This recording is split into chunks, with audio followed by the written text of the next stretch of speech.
twins. We're sisters and we're raising families and also running businesses and homes. You know, life can get busy, so we want to share ways that we can all stay healthy and balanced. So come along with us today and explore ways to stay connected, mind, body, and spirit.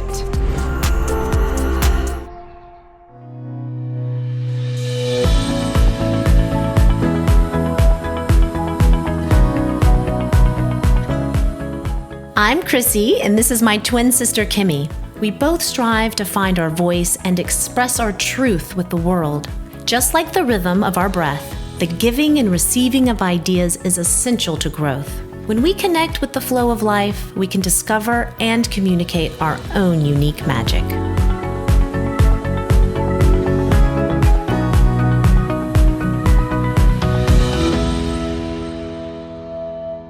Breathing is central to our lives. It's the oxygen that we breathe. It's what makes our heart beat.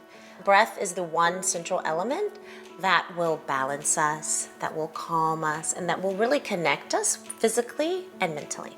I think we forget about breathing being so important because we naturally do it without really trying to think about it. And sometimes when you're really hectic, you don't realize your breathing becomes very shallow. So bringing your attention to just remembering, how am I breathing? Like, oh, I'm breathing very shallow. Maybe I need to just slow down and take a nice deep breath. That can just change your whole mental outlook. It's amazing in the day if I'm feeling very anxious, very nervous, if I just stop and take a very deep, slow inhale and a slow exhale, it will completely reset my mind, my body, my heart rate. And then if I'm feeling very tired, instead of having a cup of coffee, just take a short inhale. And you can feel the blood rush. And you just hold your inhale and it'll literally wake you up. Today, we are going to visit Bread Alone and meet Nels, who is going to guide us through his beautiful bakery, meet his amazing team that makes over 20,000 loaves a day. And he's going to teach us his process. And then we're going to take those lessons home back to the kitchen and bake our own sourdough. We're going to try the focaccia and a sourdough loaf. And then we're going to use the natural ingredient olive oil to pamper ourselves with a little bit of moisturizing.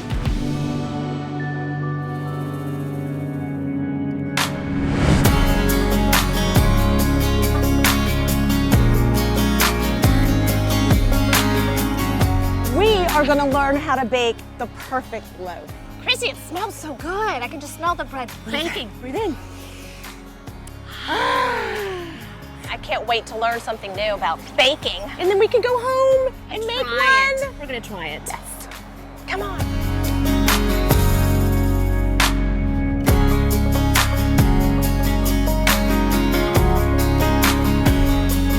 Hi, Mel. Hey, Crissy. Welcome to the bakery. Thank you. We love to bake. I hear you're baking at home. We We're are trying to. avid home bakers. Okay. We want to learn something new. Okay, so we're pros here. We've got a team of about 240 people that bakes more than 20,000 loaves of bread a day.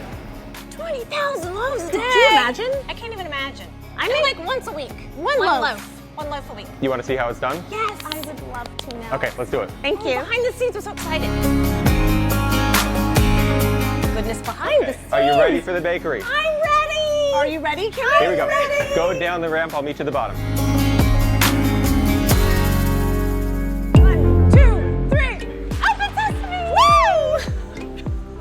Here we go. That's so cool. Following you. I've been doing that all day long. Okay, you ready to talk about flour? I can't would love wait to see your see your flour. flour. I mean, just the scale of it. I have a cute little flour tub at home. So this is from Farmer Ground Flour, 50 pounds of it, and they are in Western New York. Okay. And this is one of the whole wheat flours that we use at the bakery. Organic. Every loaf of Bread Alone bread, every piece of Bread Alone pastry, every Bread Alone cookie, muffin is made with organic grain. I love Know that. what you're eating. So quick question. Yeah. When I'm baking with organic flour versus plain, does the taste change? Does the baking time change? Like the Yeah. consistency? Absolutely. So organic grain is going to have the good natural enzymes on it that you want to help fermentation. So it's better. faster. It's faster fermentation? And better fermentation. A lot of conventional non-organic flour doesn't have those naturally occurring enzymes on it, so it won't ferment. It won't grow and rise. It's better for the health of our planet, better for the health of farm workers, and better for us as individuals. Holistic. Bravo. Preach. Okay, let's make some bread. Let's make some bread. This is where the process starts. I want to show you the sourdough that we use. That is the start of all the fermentation in the bread. The starter? The starter. magic. Yeah. What's happening, there's sugar and starch in the flour. It's being consumed through the process of fermentation, and it's giving off carbon dioxide. That's why you see those bubbles rising. And also lactic acid, which is what gives that sour flavor. The taste. So it's absorbing oxygen, just like us. Yes. It's Beautiful. breathing. The starter It's is like breathing. us. It's like a long. How old is this? So the sour we have to make every day, but the mother is very old. Bread alone goes back to 1983. 1983. The same starter. Well, it's always changing. Every time you add flour, you feed it, it changes a little bit. Right. So every day it's like it's a little bit different, a little Just bit unique. like us, we wake up every day and we're new. We're Yep. different. 1983.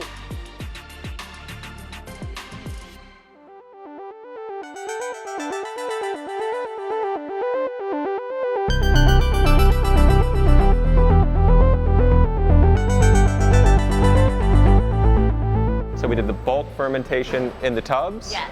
We shape the bread, and now it gets its final fermentation before it's baked. So this final fermentation for these breads will be all day long. So these are going to be sitting like this for about 8 hours before they get baked. Wow, it just takes so much time. And Again, patience. Patience in the process. Yes. And letting the bread breathe. Crissy, I heard you're making focaccia at home? We are. Something we love to do is the sourdough focaccia. It's a really good versatile dough, right? You can have it plain, you can add stuff on top. And when you do a high hydration dough like focaccia, you end up with that really bubbly crust. And that's what right? you want. That's what you want. And it's gonna rest like this. We talked about the importance of the rest. It's gonna rest. And then once it's done resting, we're gonna finish it with organic olive oil and organic rosemary. That's the focaccia that we do at the bakery. How important And is organic. olive oil to focaccia? Critical. Critical. There's olive oil in the dough itself, and then we finish it with more on top.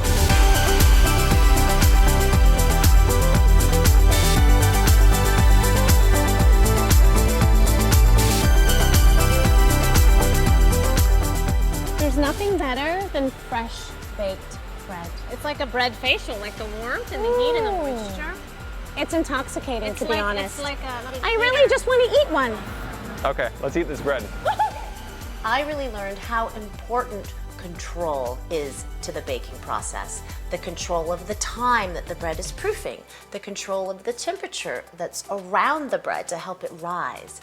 And I'm really gonna take that lesson of control home with me when I bake and also implement it into my life and gain more control over my breath, more control over how I react to things. So within the constraints of a controlled environment, we can flourish and our bread can flourish too. We ready to eat some bread? So ready. I have built up an appetite.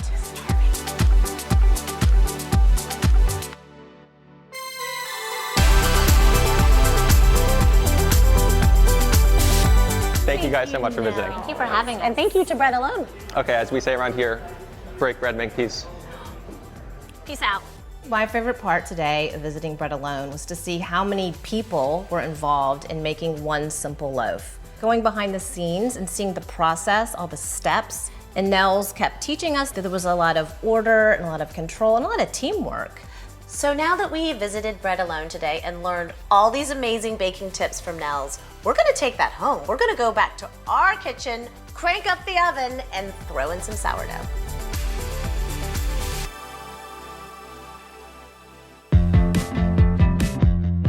We are going to be making a fabulous olive oil sourdough focaccia infused with natural herbs, put some olives, some little tomatoes, and we're also gonna do a sourdough loaf.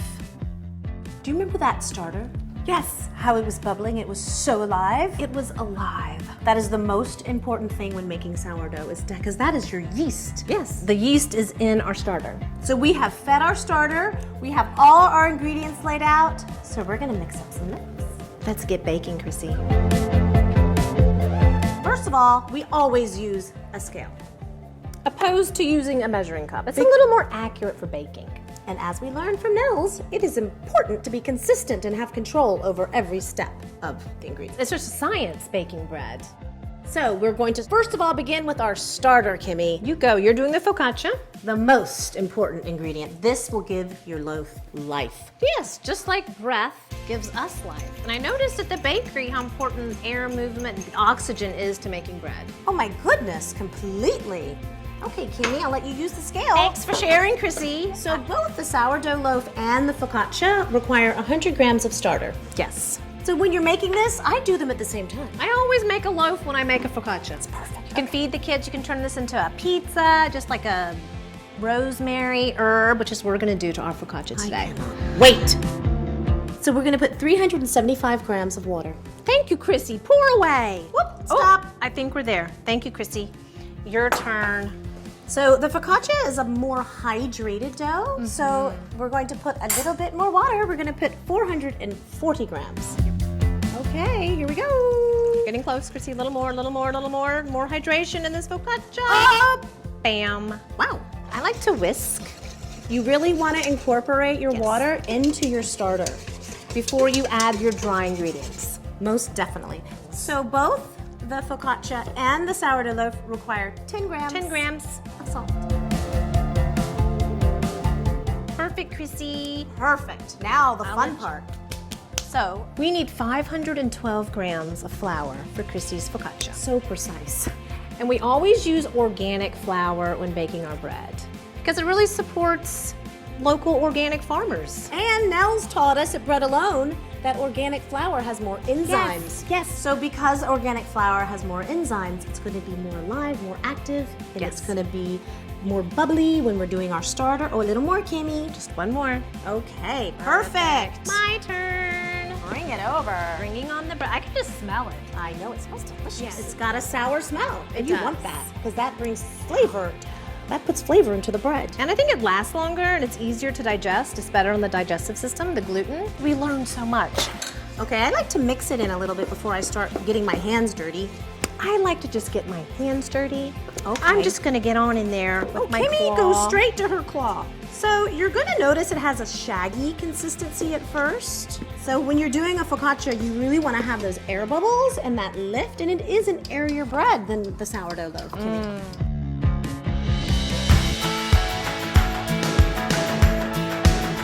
So once you've added the water, the flour, and the starter, it's gonna take several hours. You're gonna stretch, you're gonna fold, you're gonna let it proof. And like Nell said, it's a process. It's a You can't rush process. it. You cannot rush it. You have to trust the process and you really have to have patience and really let the bread rise. Just like we need to have patience and remember our breath. So over the next 2 hours, we're going to stretch and fold this 4 times. So every 30 minutes, a stretch and a fold. When we stretch and fold, that's when the gluten threads really start to form. So we're introducing oxygen into the bread when we stretch and fold. Yes, Kimmy. Okay, so we're gonna let this proof, we're gonna let it rest, and then we're gonna put some shape to this. We'll be right back, dough. Have a little break. Rest well. And we're gonna cover it, but we're gonna allow it to breathe. So We're you can gonna let cover air. it with a cheesecloth.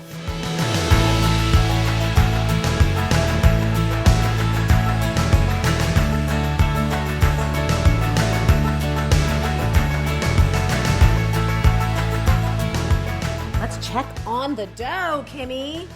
It's risen just a little bit, Crissy. Let's do our stretch and fold, Kimmy. So it's just a simple stretch and fold. And you do it 4 times around each corner. So stretch and fold. What if you do it more than 4 times? you can overwork your dough, Crissy? Oh, okay. You don't want to manhandle the dough. You're right. You want to be One- gentle. 1 stretch and 1 fold, Yes. 4 times around. Yes. Stretch and fold, Crissy. Stretch and fold. Okay, I'm gonna stop because I don't wanna overwork it. Don't overwork your dough. Okay, a few more and then we're almost ready to I'm put gonna let you mine guys. rest. There we go. Loaf. Dirty hand. It's okay, Crissy. I'll help you. Thank you. Teamwork. We'll be back. When you're baking a loaf, you can't rush the process. You really have to be patient, and when we bake, we start preparing the day before. Feeding the starter, letting it rise. It can take hours, sometimes 2 days. So I think being patient and really trusting the process and each step along the way. It can really be very simple. Kimmy, we have respected every step of this process. It's hard being patient sometimes. But you can't rush perfection. It's worth the wait. Oh, look at this dough. It's so perfect. I think it's almost ready to go into the baton, into our focaccia dish. Let's do it, Crissy. Okay, let's go get ready. Essential ingredients. It's so simple. It's basically organic flour, water, salt, and the yeast is in our starter, so that it actually activates and ferments and brings the whole thing together. So it's 3 simple ingredients, and you can create something that can feed the whole family. Here we are. These turned out really pretty, Crissy. So we have put our delicious dough into 2 different containers. This is going to be the focaccia. This is our lovely sourdough loaf. And this actually rested, this is a baton. It's like a rattan little basket with some muslin on the inside. It's so nice. It has a little Yeah. cloth. And you can cover it with saran to keep it a little bit airtight and really let that bread continue to proof. And breathe. Okay, get ready. I'm going to give you some flour. Oh, Kimmy. Crissy, I'm ready. Flour me up. Okay. Here we go. Go. Oh, Crissy, that Oh, it's beautiful. really is. So it's amazing how it's really the same thing. It's a sourdough starter with different quantities of water and flour. Can be 2 completely It's different going to things. turn out very different. Okay, Crissy, let's put a little bit of flour. Oh, on Kimmy, top. that really did a beautiful proof. And if you cover this with flour, when we score it before we bake, it'll just show up a lot prettier. So the fun thing about scoring your sourdough is like playing and making artwork, and it turns out different every time. So I guess if you put this into the oven without scoring, it's just gonna naturally crack because the bread is rising and releasing all that oxygen. So by scoring your bread before you bake, it just kind of turns out a really pretty little design. So you're controlling the way Again, the air escapes. We are controlling. Yes. Oh my goodness. Ooh, it's really opening up. You can see the sourdough inside. you, Let Crissy. me rotate it for you.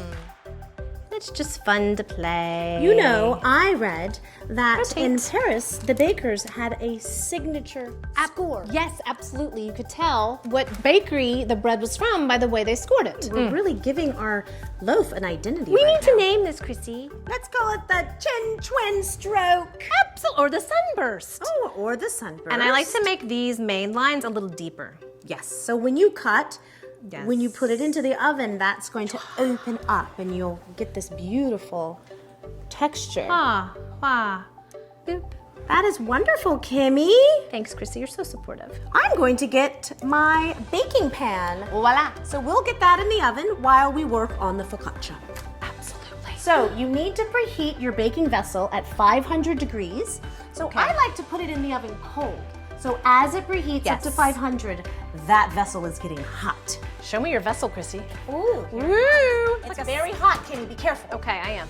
This is my favorite way to bake this bread. It's This going is to make a gorgeous. wonderful seal. So you want to seal this completely, 500 degrees. So once it's in, you want to turn your temperature down to 425. For about 25 minutes. Yes. So while that's cooking, Let's play with this. Start with the focaccia. Crissy. Now, one of the most important ingredients for the focaccia is olive oil. So something that we learned from Nels today at Bread Alone was how essential olive oil is to the focaccia. Do not leave that out. And we're going to make sure we drizzle it. We're going to sprinkle it with some salt, and we might incorporate that olive oil into something else, Kimmy. Secret ingredient. Yes. Here we go. Drizzle, drizzle. First, let's make some dimples with our fingers. Do I need to put olive oil on my I hands would first? definitely put some olive oil on your hands first. We're getting a little beauty treatment. Here we go. Haven't even left the kitchen. Ooh. Nice. You know, this would make a really, really nice moisturizing cream. Like a little lotion. Yes. Okay. Ooh. Remember that? Oh, I will. So the dimples, you don't want to hit the pan. no. You just want to press. Press. Oh, yes. Press. Look at that, Kimmy. Press. Press. Crissy, please chop these lovely, beautiful tomatoes in Fours half. or halves? Just a half. We're gonna nuzzle this into our focaccia. I'll chop, you nuzzle. And I like using these whole little pearl mozzarella balls. I love pearl mozzarella We're just gonna balls. nuzzle this in really pretty. Do you do those whole or do you want me to cut them? I like them whole. Because then they melt. Yeah, you'll see when the focaccia cooks and rises up around it, this mozzarella is just gonna melt down. Should I chop some of these olives in half? You can, or I just put them in there whole. Oh, Kimmy, you're crazy. I know! Wow. Take off the little rosemaries. Okay. So we're de-stemming and dicing. Yes, Crissy. That's how you release the flavors, right? Absolutely. We're just gonna sprinkle with salt and rosemary. The coarse grain, flaky salt. It's really colorful. Just because you're baking at home doesn't mean you can't be fabulous. I think we're ready for the oven. We are. Let's go. Let's go. Here comes the focaccia. So this is really hot, 425. For 25 minutes. 25 minutes. Perfect. And Kimmy, my hands feel so soft. Mine do too, Crissy. They smell like rosemary. And olive oil. Olive oil is not only good in the focaccia, it's also good on your skin. And we're gonna show you some amazing recipes to experience the herb-infused olive oil all over your skin. So let's get what we need. We have our olive oil Okay. here. And we said we love the smell of rosemary. Let's put that in there for sure. So we'll let this sit for a little while so the herbs really infuse. Should we add a little bit of, this is thyme? Oh my goodness, yes, let's also put some thyme in there. It's about time we take care of ourselves, Crissy. It is about time. It's always a good time for self-care. Always. I think we could put a little more rosemary in. Just looks so pretty. I know. So, I mean, you would go to a store and probably spend, they would sell these for probably a ridiculous amount of money, but we're gonna make our own. With the olive oil we used in the focaccia. Absolutely. Here we go, Kimmy. I'm gonna pour it in. I'm This is going so pretty. going freestyle here. This is gonna be a herb-infused olive oil for cooking too. Yes, cooking, dipping, and beautifying. So, Kimmy, we're using extra virgin olive oil because you want to have a quality olive oil, especially if you're putting it on your skin. Or eating it. Exactly. Cap that off. Let the infusion begin. Woo! Kimmy, it has been 40 minutes and it's time to have a look at our sourdough loaf. Oh my goodness. It turned out perfect. And your scoring is Thank you, gorgeous. Crissy. And actually with a sourdough loaf, you should always let it rest for at least half an hour before cutting into it, because it's actually still baking inside. You wanna sometimes let you it can hear cool. it. Okay, Crissy, are we ready for the beautiful focaccia? Oh, Kimmy, it turned out beautifully. Really did. Oh, it's like artwork. This is fabulous and it smells so good. Kimmy, well done baking. I think we could get jobs at Bread Alone.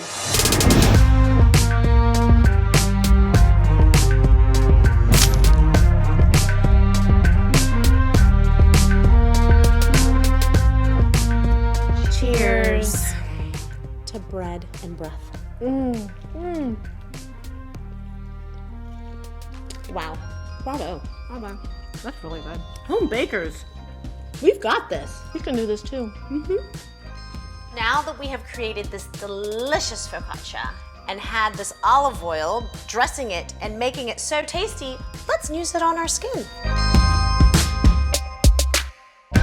So taking the olive oil that we used in the focaccia, we're going to incorporate it into our beauty routine. It's super simple. You can just put a lovely sprig of rosemary, and we also added some thyme, and it's going to infuse the oil with those delicious fragrances. Take some time for yourself while you're Take cooking. some time. Thank you, Crissy. Ooh.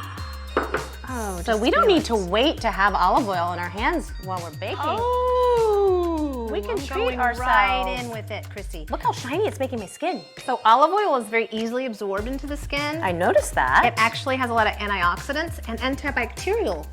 I didn't know that. Yes. Also, rosemary has that antibacterial properties. Well, it's a natural, it's alive. It's a living pressed from olives. Plants are smart. Get They your really elbows, are. Kimmy. Oh, I will. Get your elbow grease. This is amazing. And you know, you would think that it would feel weird to have olive oil all over your body. It does not. It's very natural, Crissy. Kimmy, it's very important to use extra virgin olive oil and also make sure it's organic. Absolutely. If you're rubbing it onto your skin or eating it, it should absolutely be organic. That's important. It's the little details. Antioxidants, antibacterial, and moisturizing all in one.